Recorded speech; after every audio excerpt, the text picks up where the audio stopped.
Y bueno, que disfruten el encuentro los que están en manera presencial o los que nos siguen a través de las redes de la Biblioteca La Azucena Villaflor. Un abrazo. ¿Qué tal? Buenas tardes. Gracias por venir y quiero mandar un especial saludo también a los que están conectados, que generalmente siempre me olvido. No será el caso el día de hoy. Si ustedes se acuerdan, cuando creo que fue en junio, ¿no? Que hicimos un recordatorio de los bombardeos del 16 de junio y decíamos que el bombardeo significó bombardear un proyecto de país que culmina ese periplo con la revolución del 16 de septiembre. Yo voy a hacer un breve raconto de lo que fue la Revolución Libertadora, los distintos sectores que estaban en pugna, pero sobre todo voy a hacer hincapié en las consecuencias de la Revolución Libertadora, porque ahí sí, yo creo que la Argentina, a lo largo de su historia, tuvo dos proyectos de país, que uno puede estar de acuerdo o no. Uno fue el Plan del 80, a partir de la presidencia de Roca. La Argentina se inserta como país agroexportador, pero todo giraba en torno a un modelo. Y el otro que rompe ya con modelo, con inclusión social, con democratización del bienestar, con justicia social, búsqueda de independencia económica y de soberanía política, es el peronismo. Y después no hubo otro proyecto del país. O si hubo, fueron proyectos de destrucción del país. Y en eso incluyo a la Revolución Libertadora, incluyo a Frondizi, que por esas cuestiones raras de la historia ha tenido un gran marketing histórico.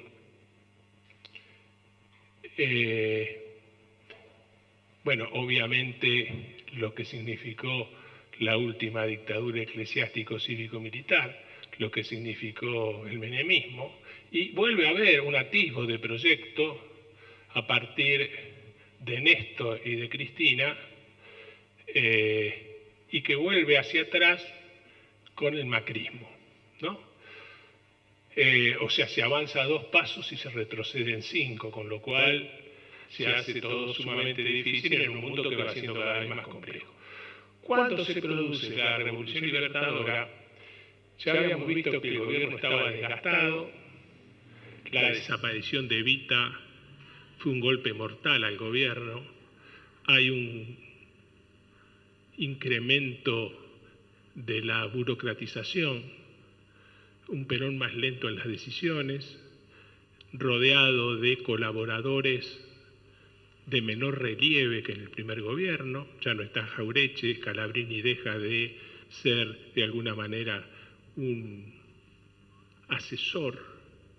Hay un personaje nefasto que va a ser el vicepresidente, el almirante Tesaire, y hay errores políticos en donde a Perón le decían: no rompas con la Iglesia porque es una institución milenaria. Estamos hablando del año 54, ¿no? Piensen ustedes, en el año 46, esto lo habíamos visto la vez pasada, el peronismo saca el 52% de los votos. En el año 51, el 62,5% de los votos. Y en el año 54, que es cuando se elige vicepresidente, por única vez en la historia se vota para elegir vicepresidente, el peronismo saca el 64,5% de los votos. Es decir que electoralmente era imposible de que lo derroten. Y ahí aparece esto que Perón lo sintetiza en ese libro La fuerza es el derecho de las bestias, lo que significó el bombardeo de la plaza y la Revolución Libertadora, en donde no es que todo el ejército estaba a favor de la Revolución Libertadora, hubo generales leales que la pasaron muy mal. Después uno fue el general Lucero, que lo hicieron deambular por los distintos penales del país, le confiscaron todos los bienes y le reincorporan el grado en el año 74 y muere pobre en el año 76. Y así fueron descabezando, ¿no?, a estos sectores leales del ejército. Uno puede preguntarse por qué Perón no resistió si tenía la fuerza necesaria. Él, mucho tiempo después, dice, impactado por lo que fue la Guerra Civil Española, entre la sangre y el tiempo, prefiero el tiempo y no llevar adelante una guerra civil que signifique 1 millón de muertos. Como era Perón, con esa estrategia pendular, después dijo, si yo hubiera sabido lo que iban a hacer, hubiera resistido. Bueno, lo cierto es que en ese momento Perón eligió ese camino, pero fíjense que en la Revolución Libertadora, cuando se produce, hay 2 alas, un ala nacionalista católica y un ala liberal pro-británica. Una encarnada por el general Lonardi, que se creía que era Urquiza, con el lema ni vencedores ni vencidos. Es famosa la situación que ocurre en la Casa de Gobierno, donde había unos delegados de la CGT esperándolo a Lonardi.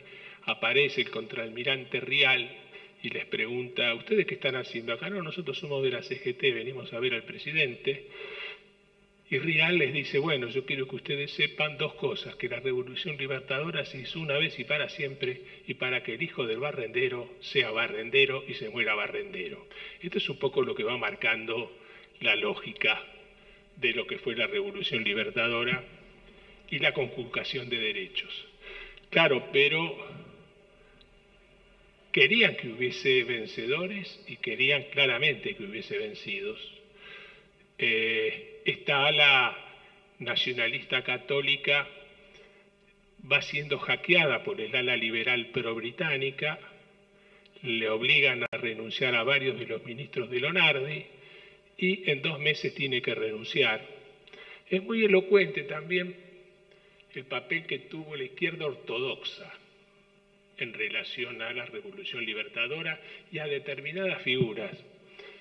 El secretario general del Partido Comunista, que era Vittorio Codovilla, ítalo-argentino único enterrado en la Plaza Roja de Moscú, muy cerca de Lenin,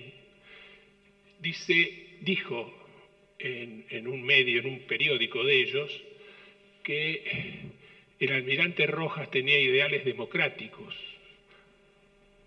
y que era antiimperialista. Esto está escrito. Y que en cambio Lonardi estaba muy influenciado por el clericalismo, ¿no? Lo hablaba con Aurelio antes de comenzar, como desde los bombardeos, ya digo desde la bomba del 53 de Carranza, ¿no?, que habíamos hablado, ¿no?, que pone la pirámide de Mayo, los bombardeos y la revolución, nunca nadie pidió perdón, nunca. Ni el PC, ni los radicales, ninguno pidió perdón. Pero fíjense que acá hay un proyecto de romper este proyecto económico que estaba planteado en el segundo plan quinquenal. Hay documentos reservados que después se conocen, tanto de Inglaterra, que abasteció a la Marina de Guerra en el sur, como de Estados Unidos, que ya se habían quedado con la sangre en el ojo después de lo de Braden-Operón. Se supo varios años después, en el año 82, cuando desclasifican documentos, que los países que fueron favorecidos con el Plan Marshall procurasen no destinar un solo dólar a comprar productos en la Argentina, de alguna manera para agotar el salto de la industria mediana a la industria pesada y generar un agotamiento y estrangulamiento de divisas, ¿no? Esto se descubre en el año 82, existía la sospecha, pero finalmente esto fue así. Pero fíjense que no es casual, se pide al que era el economista que ya había estado en la década infame como asesor de Federico Pinedo cuando se firmó el Pacto Roca-Runciman, que haga un diagnóstico de la situación económica, que era Raúl Prebisch. Y Prebisch dice, estamos enfrentados a la mayor crisis económica de toda la historia argentina. Lo cual era mentira, ¿no? Tiempo después se va a desdecir, diciendo, bueno, yo en realidad estaba en la CEPAL y lo que hice fue, a partir de los documentos que me suministraron, hacer un diagnóstico, que era totalmente equivocado. Claro que atrás había un staff estable de economistas, que ustedes van a ver que a lo largo de la historia se repiten. Ahora tenemos un nuevo staff por una cuestión generacional, ¿no?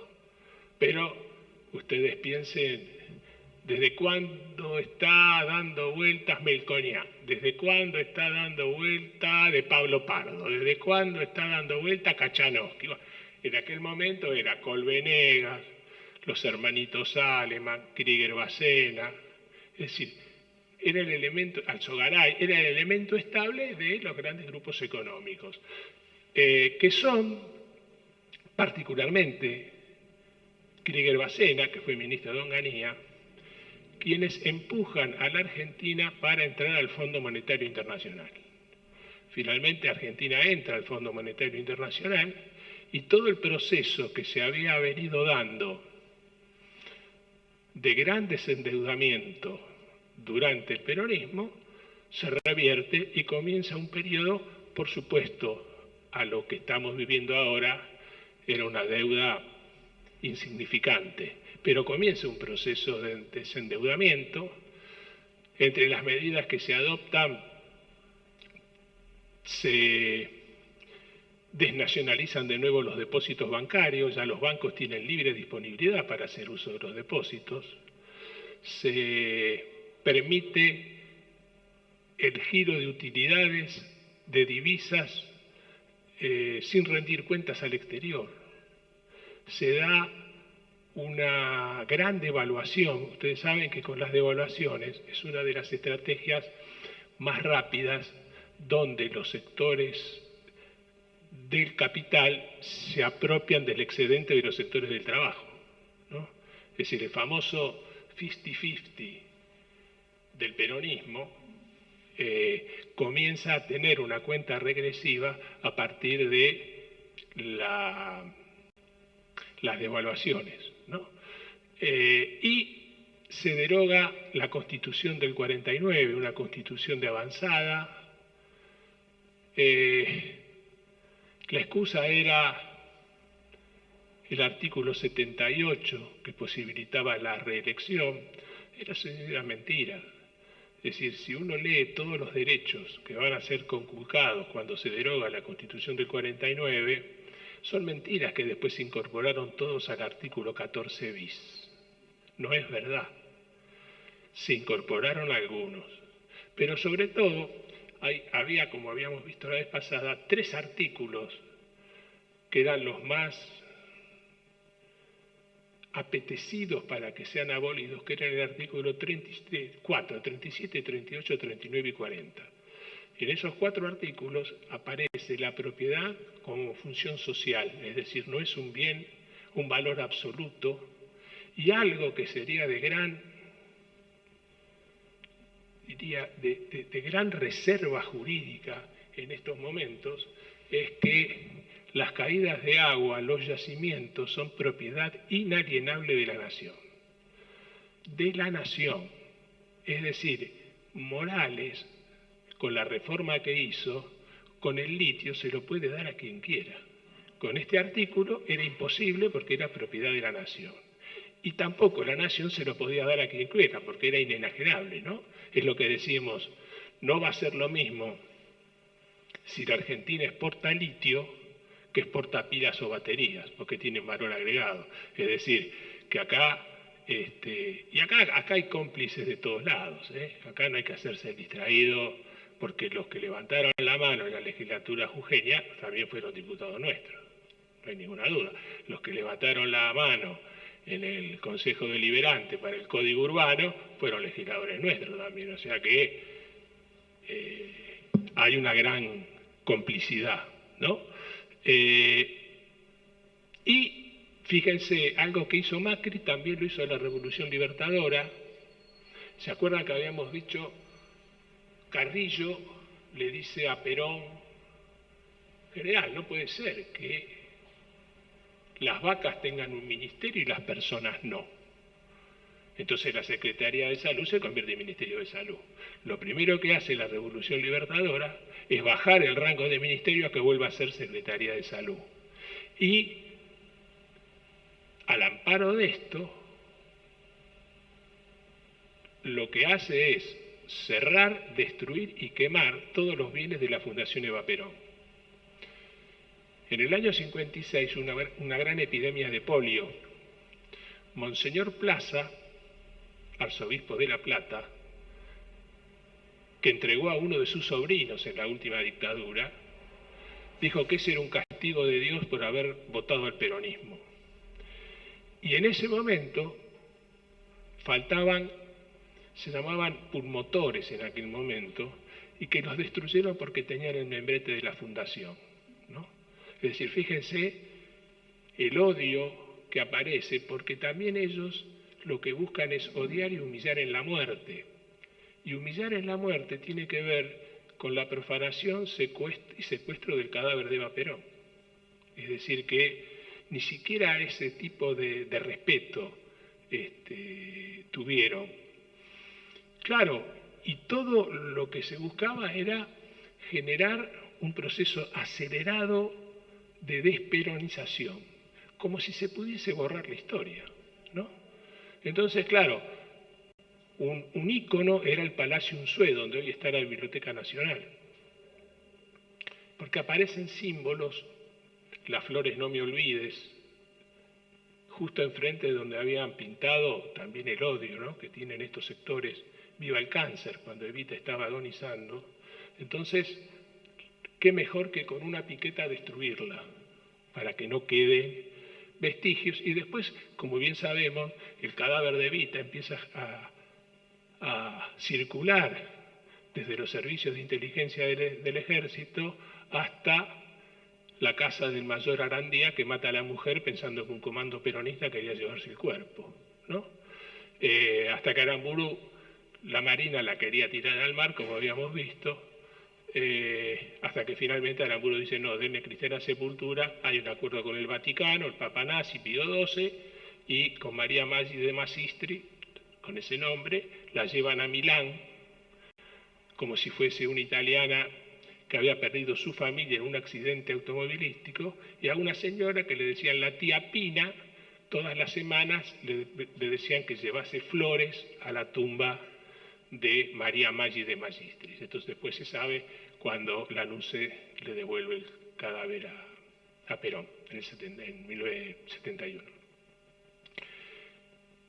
El otro aspecto es el decreto 4161, que establecía pena de 3 meses a 6 años a quien nombrase a Perón, Eva Perón, escudo peronista, Evita Capitana, la marcha peronista, todo lo que tuviese que ver con, en aquel momento la prensa decía, el sangriento tirano prófugo, para referirse a Perón. Como si de esta manera se pudiese borrar esos años de la patria de la felicidad, ¿no?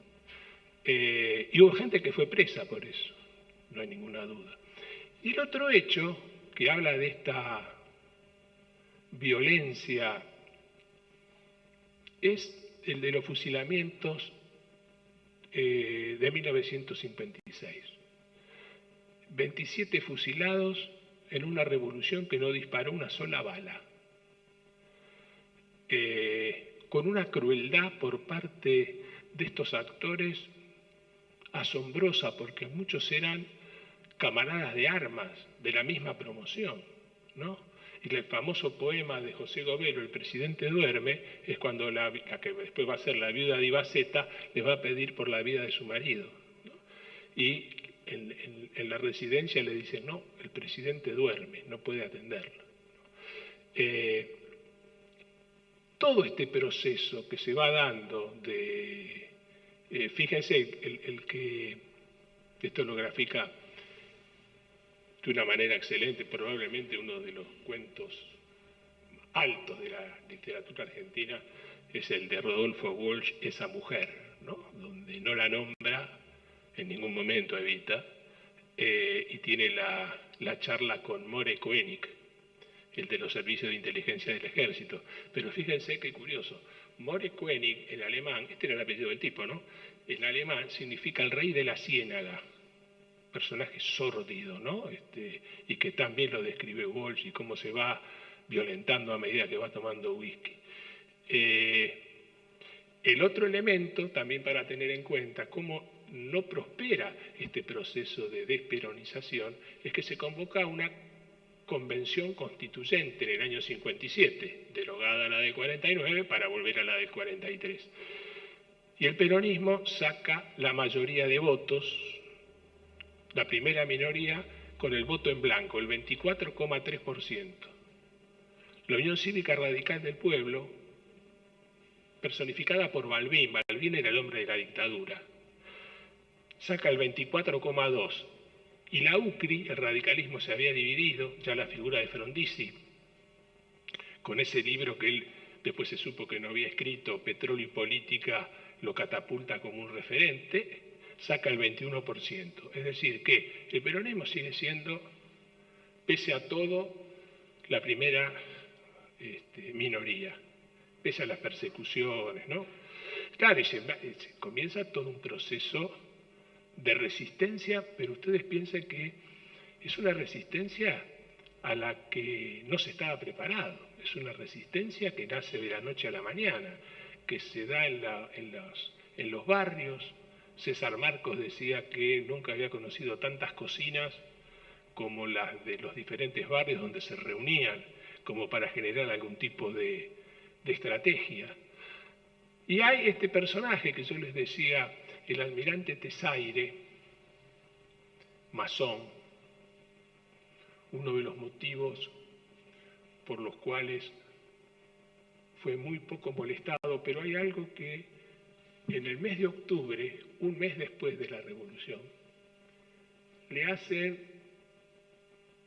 firmar un documento de 7 páginas y que después va a ser, por supuesto, publicado de forma destacada en La Nación y en Clarín.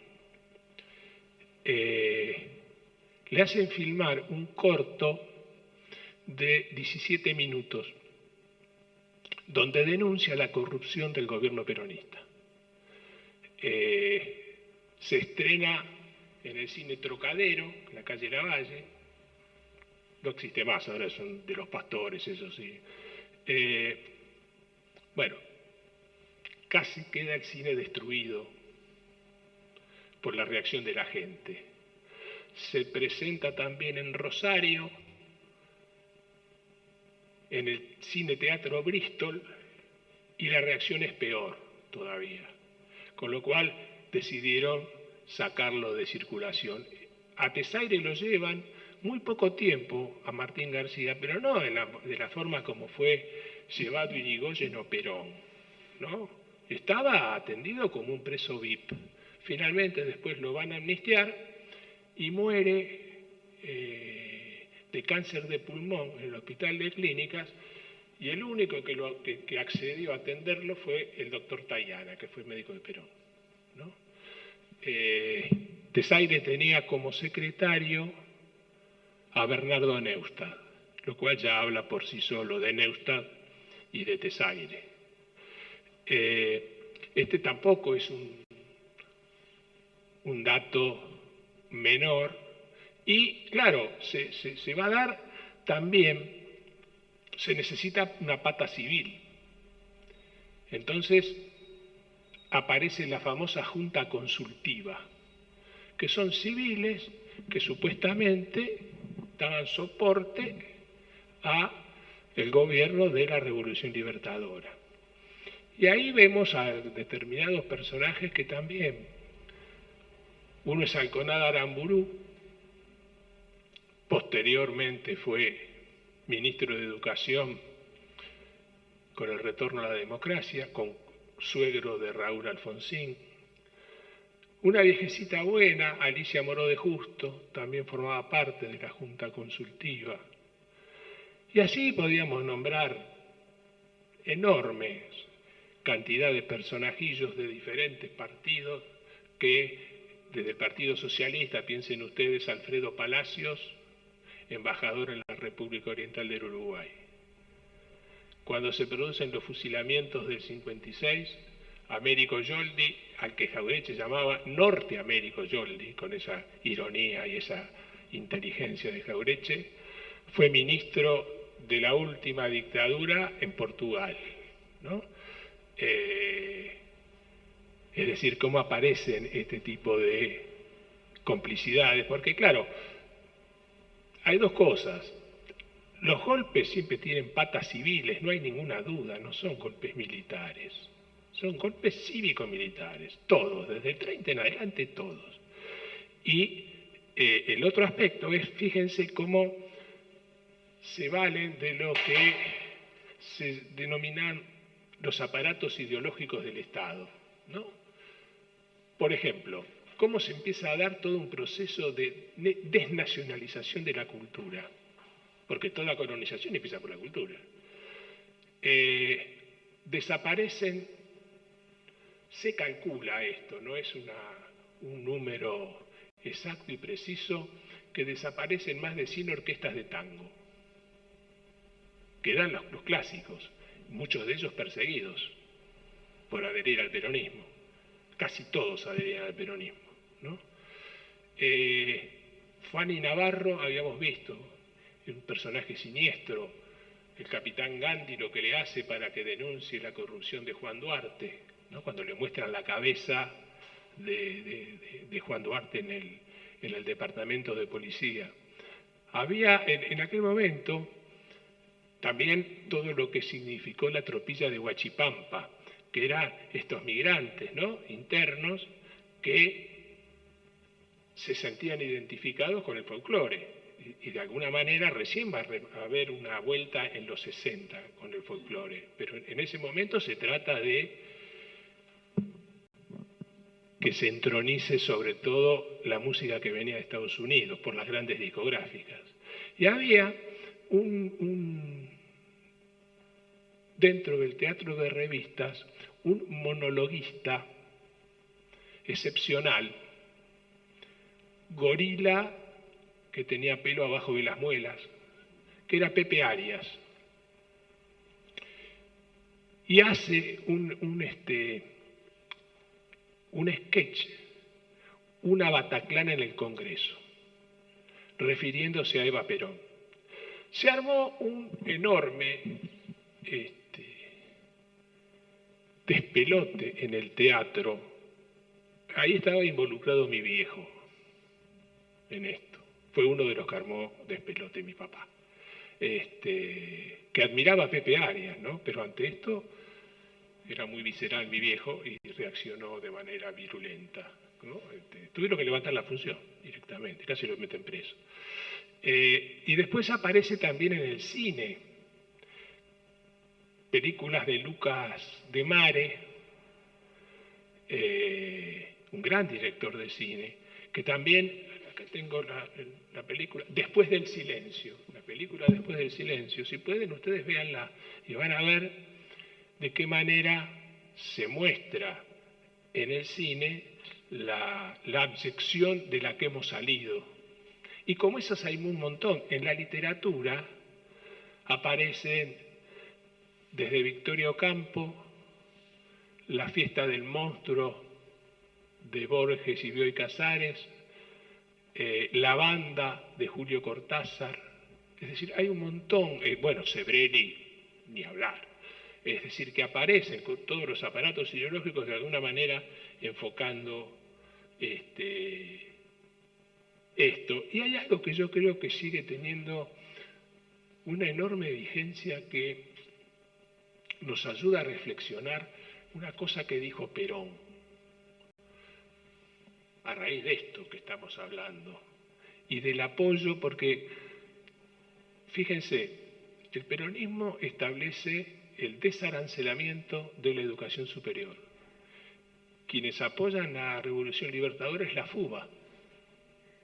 Gran apoyo de la FUBA y gran justificación a los fusilamientos del 56. Si los estudiantes estaban a favor. Algo paradojal, si se quiere. Todos los docentes que estaban en la universidad, que tenían filiación peronista, no pueden volver a trabajar, ¿no? Y había algunos de verdadero talento. Y Perón dice una cosa muy, muy interesante, dice, no nos tenemos que engañar, no todos son oligarcas. Hay un tercio que no entiende que está matando su propio futuro. Y yo creo que esa frase de Perón sigue teniendo una vigencia asombrosa en estos tiempos. Y fíjense ustedes que no es casual una anécdota cuando se produce el levantamiento de Valle, que empieza acá en el colegio, en la Antena, en la calle Palá, en el Industrial, que ya estaban infiltrados, que los estaban esperando, que sabía que Perón estaba en contra porque él suponía que ya estaban infiltrados. Estaban desesperados buscando a Valle y a Tanco. A Valle, Manrique, que después fue ministro de Lanuse, ¿no? El del PRODE, ¿no? Que puso el PRODE, le asegura a través de un amigo en común que era Gabrieli que le van a respetar la vida a Valle cuando Valle ve que empiezan a fusilar y dice, paren, yo me entrego. Le garantizan que le van a respetar la vida, bueno, ya hemos visto que no se la respetaron. Y al otro que buscaban desesperadamente era el general Tanco. Tanco y 19 más que estaban en la conspiración se refugian en la embajada de Haití. Violan la embajada de Haití, el general 40, el embajador no estaba, lo sacan en Vicente López, que era la embajada de Haití, lo sacan a la vereda, esto lo habíamos hablado la vez pasada, y los van a fusilar. Hay una calle, claro, pasa el colectivo 67, bueno, había movimiento, entonces deciden no hacerlo y lo llevan al departamento de policía. Claro, cuando ante la protesta de la esposa, cuando llega el embajador le dice lo que ocurrió y el embajador va en su auto diplomático a buscarlos. Arma un escándalo y le dicen, bueno, está bien, lléveselos. El auto también forma parte, por ser un coche diplomático, de la embajada, forma parte de Haití. Entonces en un Cadillac tuvieron que meterse los 19 tipos ahí adentro. Y claro, cuando vuelven a la embajada, imagínense, 19 tipos adentro de un auto, ¿no?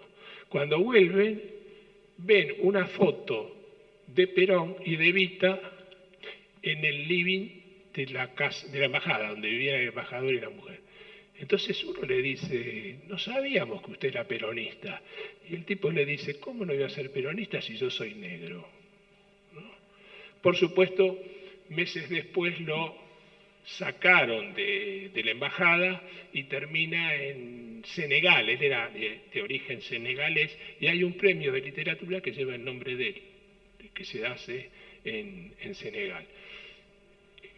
Como colofón, como corolario, es decir, evidentemente con todo esto, desde el Fondo Monetario, el cierre de IAPI, la desnacionalización de los depósitos bancarios, esta devaluación, favorecer a los sectores concentrados de la economía del campo, el ingreso al Fondo Monetario Internacional, al ingeniero, que era el ingeniero del ejército, que fue el que diseñó el rastrojero, el auto, lo metieron preso por corrupción. Después lo dejaron libre, pero ya le habían arruinado la vida, ¿no? Y se da todo este proceso que por eso yo les digo que acá es que se interrumpe primero lo que, como dice Santoro, ¿no? La patria de la felicidad, la democratización del bienestar, ¿no? Eso de los únicos privilegiados son los niños, todo lo que hemos visto en los avances sociales en cuanto a lo que sería la justicia social y que quedaba muchísimo por hacer y que muchas de las cosas estaban previstas en el segundo plan quinquenal, que por supuesto el agotamiento, estrangulamiento de divisas. Ya sabemos que en los países centrales, cuando ajustan la relación con los países periféricos, estos gobiernos caen. No es casual que haya caído posteriormente el MNR en Bolivia, Getúlio Vargas un año antes en Brasil, Arbenz en Guatemala, en invasiones en América Central, Mossadegh en Irán. Es decir, que se da este proceso de tensión país central, país periférico, o metrópoli satélite, y gobiernos nacionales y populares después vuelven para atrás. Y no piensen ustedes lo que significó Bolsonaro en Brasil, lo que significó la traición de Lenin a Correa, ¿no? Lo que significó lo de Evo. Es decir, no es casual, es decir, se da todo un proceso que, fíjense, hoy veníamos con mi esposa de la Universidad de Lanús y hay un banner muy bien hecho con declaraciones de Manuel Ugarte en el año 1903, 1905, 1907, 1910, 1912, y que tienen una vigencia acerca de que Latinoamérica es una nación inconclusa, que Latinoamérica es una nación fragmentada, o que nos salvamos todos, no se salva nadie, lo que ya sabemos, ¿no? Es decir, esta idea del héroe colectivo de Westergel, bueno, llevada al plano latinoamericano. Y me contaba Garazo que cuando traen los restos de Manuel Ugarte a la Argentina, él fue embajador en Francia por el peronismo. Cuando muere, aparentemente muere en Francia por un escape de gas. Quedaba la duda si fue un escape de gas o él abrió el gas. Eso. Digamos que hubo un escape de gas. Cuando vuelve a Buenos Aires, que trae en el cuerpo, 4 personas lo recibieron. Tipo totalmente ignorado. Uno era Belardo Ramos, otro era Galasso, otro era Spilimbergo y el otro no me acuerdo. Eran 4. Silvio Frondizi. Eran los 4 que recibieron ante la bronca de la viuda, ¿no? Esto me lo contaba Galasso. Bueno, Galasso tiene una biografía que es una de las que secuestraron en el golpe del 76, que le quemaron los libros, ahora los reeditaron, que los había publicado Eudeva. Es decir, yo creo que esto significó un antes y un después, ¿no? En fin, no sé, los escucho a ustedes si tienen alguna duda, algo para profundizar.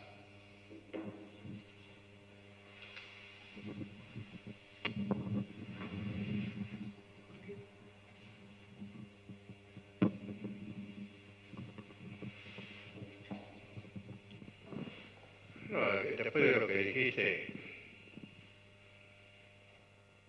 algo un poco para agregar, ¿no? Cuando vos haces mención a los sectores de izquierda, nosotros en la parte gremial teníamos una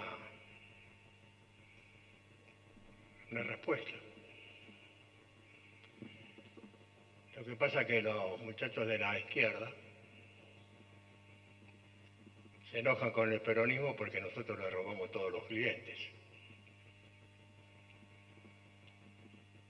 Y la prueba al canto es en 1946. Miremos quién integra la Unión Democrática en contra de lo que es el peronismo. Y eso demuestra que la historia realmente se repite. Y se repite muchas veces porque nos llenan la cabeza, nos ocultan la historia, la tergiversan y uno llega a la conclusión, como vos bien decías, que hoy hay un tercio de la población que no sabe ni de qué se trata.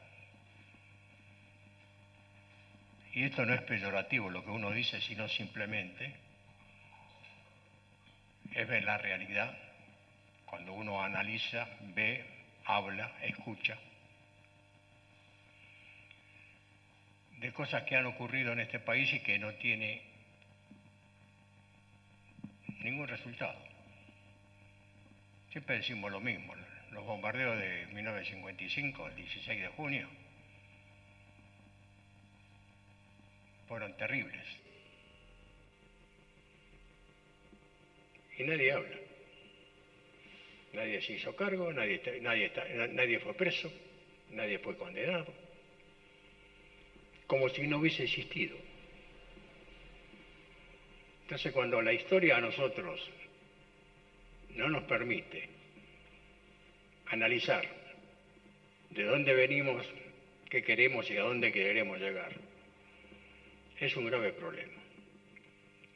Y escuchándote a vos, Ernesto, la verdad que reivindica el alma, reivindica el corazón, porque son cosas que han ocurrido y que muchos de nosotros, en el caso mío particular, yo he vivido muchas de esas cosas que vos mencionaste, y no se olvidan jamás. No se olvidan jamás. Así que, Ernesto, te agradezco muchísimo. Y la verdad que esto es un libro abierto. Gracias. Una cosa, fíjense, que habla de la elocuencia y de la ferocidad de estos tipos. La Revolución Libertadora en los primeros 40 días sancionó 4.200 decretos. Esto da razón de 105 decretos por día, entre los cuales estaba, por supuesto, los 19 procesos a Perón. A Perón le hicieron 119 procesos, más uno por estupro, que era esa famosa relación que él tuvo con Nelly Rivas. A esta pobre chica la internaron y a los padres los encarcelaron en la cárcel de Olmos.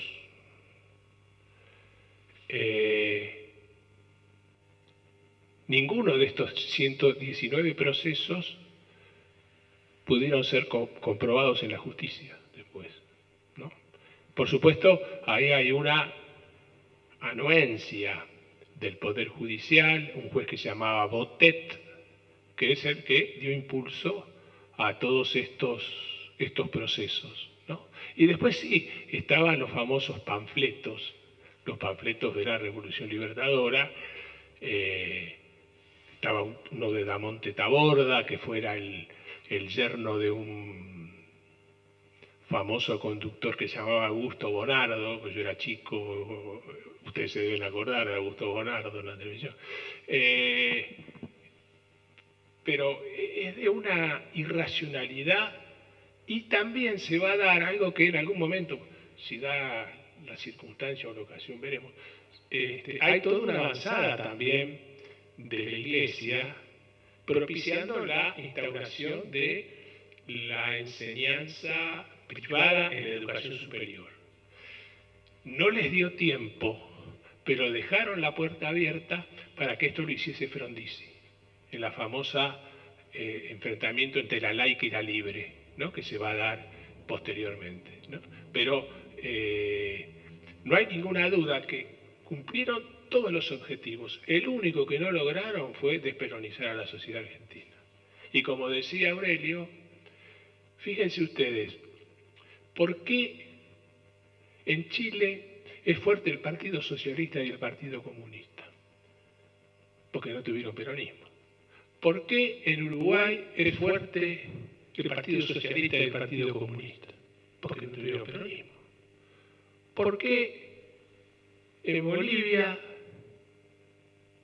es muy fuerte, era muy fuerte, ¿no?, más allá de la multiplicidad de etnias que existen, el Partido Comunista, con intelectuales de la envergadura de Zabaleta Mercado, entre otros, porque no tuvieron peronismo. Es decir, en donde hubo peronismo, el peronismo absorbe la demanda de las clases trabajadoras. Y lo que yo les digo a estos muchachos, algunos se dan adentro, otros están afuera, ¿no? La historia no empieza cuando uno llega, la historia viene desde antes, ¿no? Y lo que quiere el trabajador es el bienestar que le daba el peronismo. Quiere tener un acceso a la vivienda, quiere educar a los hijos, quiere poder indumentaria, alguna vez ir a comer afuera y 2 o 3 veces ir al cine. No quiere la revolución agraria, no quiere asaltar los cielos, no quiere otra cosa, quiere la democratización del bienestar. Por eso, la gran valorización que hace Marechal de lo que es el peronismo, de convertir una masa numeral en un pueblo esencial. Y se agarraba la cabeza diciendo es una revolución inconclusa. Y cuando quede inconclusa, la otra mitad te corta la cabeza a vos, ¿no? Yo creo que ese es el gran valor de recrear esto, que por supuesto, en los tiempos actuales estamos caminando por una cornisa muy finita en todos los sentidos, ¿no? Pero bueno, es lo que hay.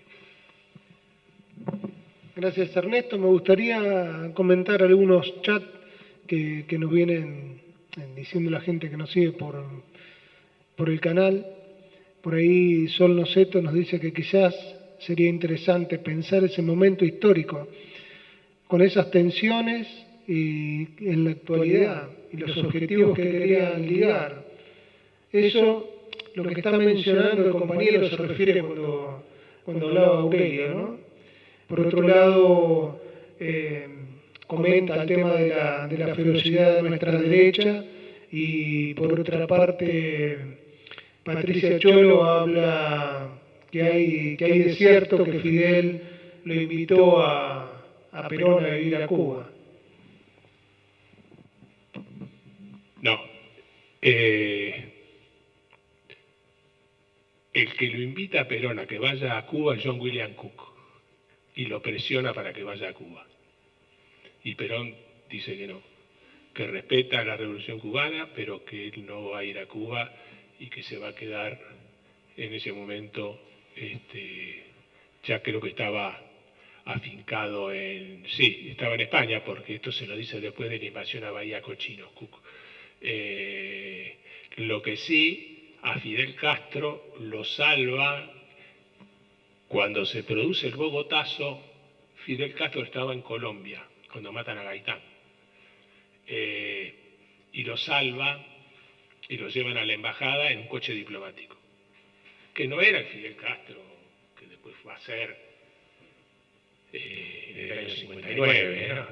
Mucho antes, estamos hablando del año 48, fue lo de... por eso, el que lo testimonia esto, hay un libro muy interesante de...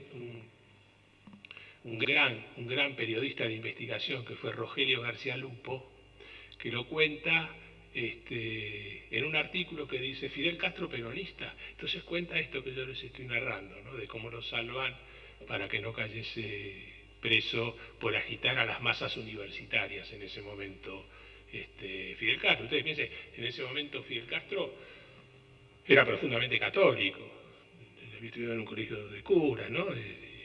Se le va a dar un vuelco posteriormente, ¿no? Sobre todo siguiendo la línea de José Martí,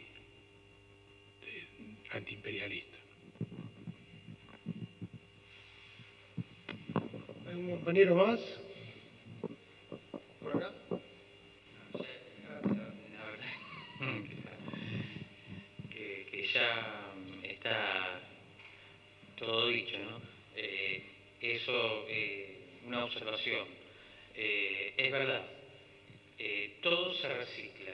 Son los mismos actores de siempre, de antes, hijos, los nietos, los Rodríguez Larreta, los Pinedo, todos estos son los mismos que están ahora en el poder y están agazapados y con toda la violencia encima, que no termina nunca.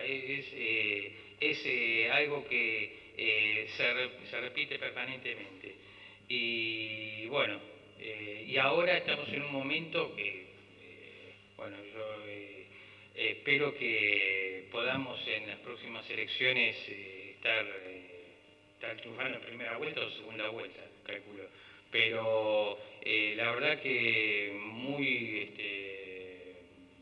es bueno refrescar la memoria de todo esto que aconteció en la que yo llamo la revolución fusiladora, porque mucha gente por ahí no lo sabe, o por ahí nos han cambiado muchas veces la historia en el colegio, en los diversos lugares. Y, bueno, la verdad que es muy bueno saber todo esto, cómo fue realmente aquello, ¿no?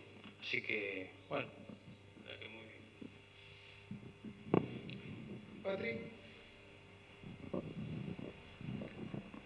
Estamos acá charlando, mi compañero de secundaria, y yo digo, esto no lo vimos nosotros, porque vos dijiste, nosotros hicimos la secundaria, empezamos en marzo del 76, hicimos con toda la dictadura, así que te imaginas que no vimos nada de esto, y según de dónde venías, te enterabas o no. Yo tuve una familia en la que se prefirió el silencio, que con los años yo le pregunté a mi viejo por qué, ¿no? Y él dijo, bueno, era mi manera de pensar que los cuidaba y no nos permitía ningún tipo de militancia, más allá de que uno lo tuviese o no en el secundario. Volviendo un poco a lo que nos trae, yo me quedé pensando en el tema de la reforma constitucional y quería hacerte una pregunta que tiene que ver con lo posible, ¿no? Tuvimos la reforma del 49, después se volvió a la otra constitución, del 53, y en el 95 hubo una reforma acá, que bueno, con un gobierno neoliberal tampoco mucho íbamos a poder lograr en cuanto a esos artículos que fueron sacados. Entonces, mi pregunta es, para hacer una nueva reforma constitucional, ¿cuál sería la situación que debería darse desde la política y desde la ciudadanía? Si es a través de si es un plebiscito, si es una cuestión, porque me quedé enganchada con esto bueno, después también tuvimos nosotros toda una época de Néstor y Cristina, que a lo mejor no se dieron las circunstancias para hacer una nueva reforma constitucional. Eso es lo que me quedé pensando.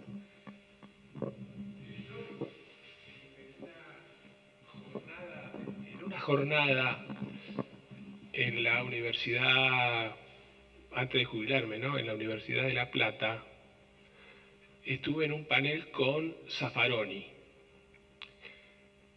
que en ese momento todavía no se había jubilado él, no había cumplido los 75. Y volvíamos de La Plata en un remis y yo le preguntaba esto, el tema de la reforma constitucional, si no era necesaria, y él me dice, puede ser necesaria pero no es suficiente, porque cuando vos tenés empates hegemónicos, es decir, factores de poder y grupos de presión, ¿no? que están en pugna y no se desempata, aparece la fuerza. Entonces, nada te garantiza que vos hagas una reforma y que no te la volteen de un plumazo, con decretos de necesidad y urgencia, o leyes como las que volteó Macri, con decretos de necesidad y urgencia. Porque la reforma del 94, yo creo que tuvo tres, me parece a mí, yo no soy jurista, ni mucho menos, pero tiene tres patas. Uno, crear el Consejo de la Magistratura, pensando que de esa manera iba a haber un contralor sobre el Poder Judicial. Mamita, ya ven lo que es el Consejo de la Magistratura, ¿no? nombrar jueces amigos, esa es una casta que no paga ganancias, ¿no? La otra fue la Ley Federal de Educación.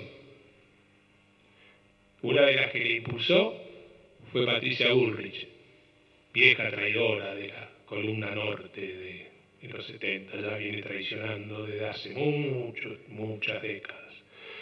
Y la otra fue la reelección.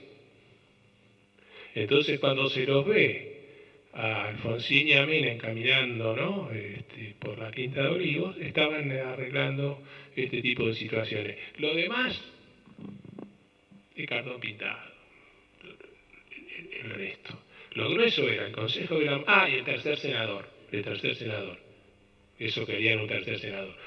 Eso fue, me parece a mí, los cuatro ejes. Total, Menem ya había hecho la reforma del Estado, había desguazado el ferrocarril, ramal que para, ramal que cierra, se había dado toda la política de privatizaciones, seguía vendiendo las joyas de la abuela, seguía endeudando, creó la ficción de que por decreto un peso vale $1, cuando todos sabíamos que eso iba a ser una bomba de tiempo, ¿no? Entonces, claro, cuando yo en ese momento discutía con mis compañeros de facultad y me decían, vos sos un nostálgico del 40.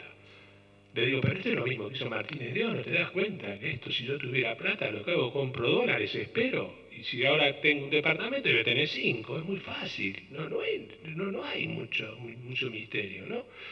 Entonces yo creo que ya el capital financiero, las AFJP, la plata que ganaron los bancos, bueno, ya sabemos cómo desembocó todo eso en la crisis del 2001.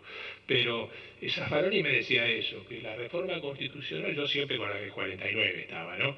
Y me decía, sí, está bien, pero puede ser necesaria, pero nunca va a ser suficiente, ¿no? En cuanto a eso. Por eso lo que siempre buscan es desarticular y dividir. De esa manera veníamos hablando con Roberto, ¿quiénes son los formadores de precios? Él es el almacenero, que podría ser un especulador, como decía Perón, los agiotistas, pero el formador de precios ya sabemos quién es, ¿no? Entonces, y después nadie le pone cascabel al Barto, como decíamos, me parece la otra vez, la Argentina sigue teniendo la misma ley de entidades financieras que sancionó Martínez de Oz. No se cambió la ley de entidades financieras. No es menor eso, ¿no?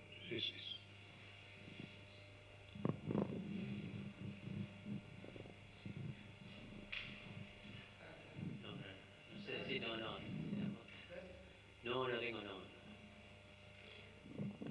Bueno, yo mucho más que de todo lo que habló el profesor y los compañeros, no hay mucho más que agregar, más que la historia es cíclica todo el tiempo y que podamos aprender de todo lo que hemos vivido y no olvidar la historia. Me parece que lo que me llevo más que nada hoy es no olvidar nuestra historia.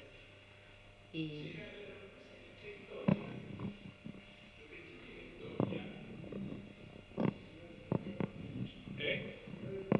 No, ya sé.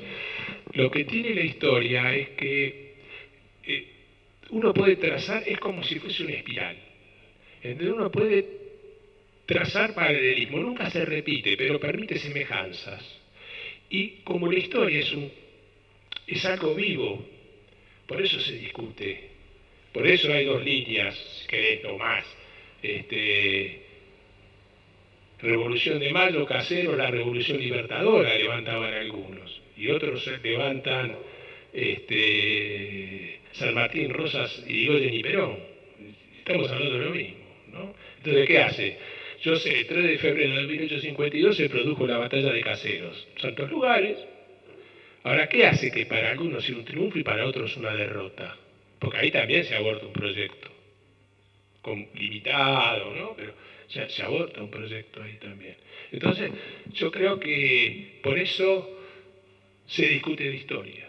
Y nunca va a estar todo dicho. Porque vos tenés, la historia tiene la heurística, se llama, que es el documento. Yo digo 3 de febrero de 1852. Y la hermenéutica es la interpretación. Por eso Federico Nietzsche decía, no hay hechos sino interpretaciones.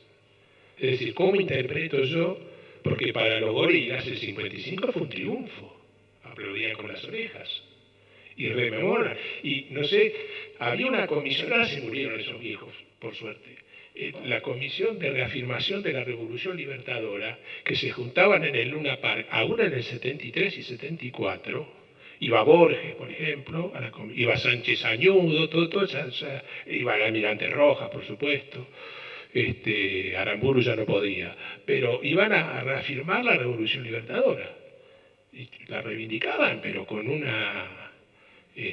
Aldo Luis Molinari, ¿no? El capitán Molinari, todos ellos, Manrique. Entonces, claro, que para ellos eso fue un triunfo, ¿no? Es decir, derrocar al tirano, elocuente los votos que sacó. Y no podían decir que había fraude ahí. ¿De dónde estaba el fraude ahí? Es decir, lo podrán acusar de otra cosa, pero no de eso, ¿no? Entonces, yo creo que por eso se falsifica, porque la historia es presente. Es la política traída al presente, ¿no? Entonces, este mamarracho que emula a los economistas de la escuela alemana, ¿no? Este tipo salió... Claro, porque cuando vos te enterás qué economía se enseña en la Facultad de Ciencias Económicas de la Universidad de Buenos Aires, y se enseña la economía clásica. Entonces no te va a salir un economista del campo nacional y popular, te podrá salir uno cada... Es decir, ¿por qué? Porque ellos saben que esto es un tema y un punto de disputa, ¿no? Es decir, esto pasa permanentemente. Por eso yo siempre digo, si en la Argentina se produce un cambio cultural, va a venir de las universidades del conurbano.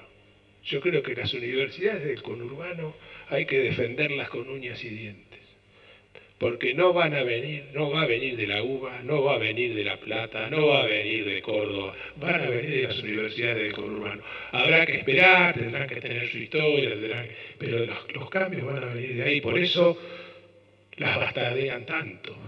Y por eso, porque lo más fácil que puede hacer un gobierno liberal, si llegase a ganar, no es cerrarlas, es desfinanciarlas.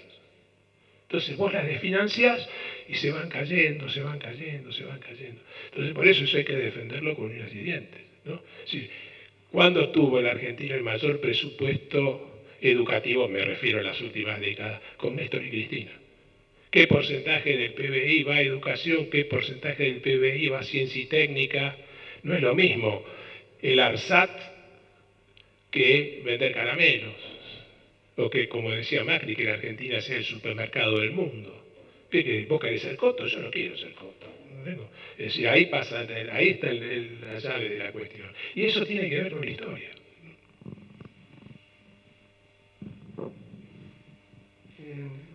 Aurelio.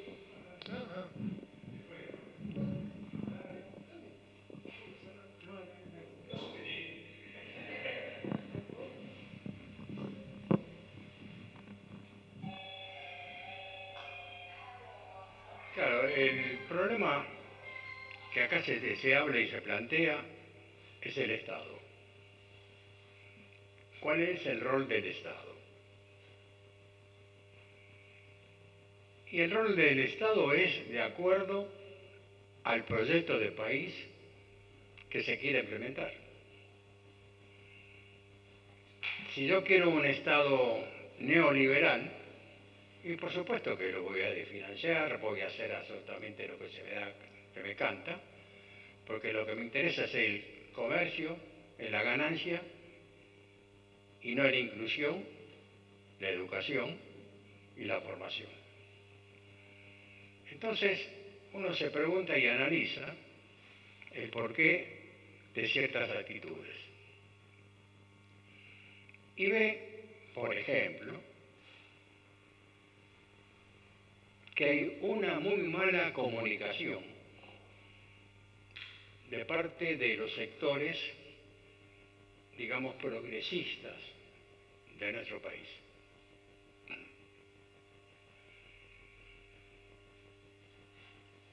Los derechosos no se cansan de difamar, de denostar y de criticar a los planeros. Pero lo que se desconoce, y estos son números no inventados, sino registrados, de que los planes sociales o las ayudas sociales reciben el 0,9% del PBI.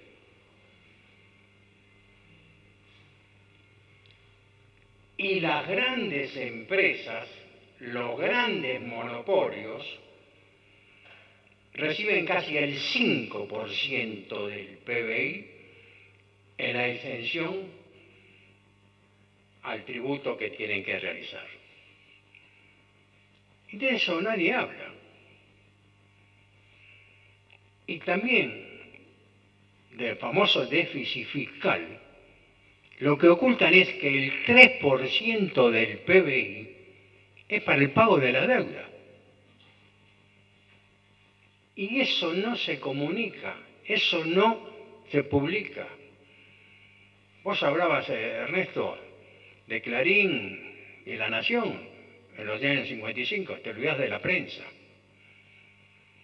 O sea, son cosas que realmente se ocultan, porque cuando menos sepa el ciudadano, cuando menos sepamos, mejor nos van a conducir y mejor nos van a someter. Bien decía Ernesto, 1880, un modelo agroexportador, pura y exclusivamente para un grupo muy determinado de familias. 1945-46, un proyecto de inclusión,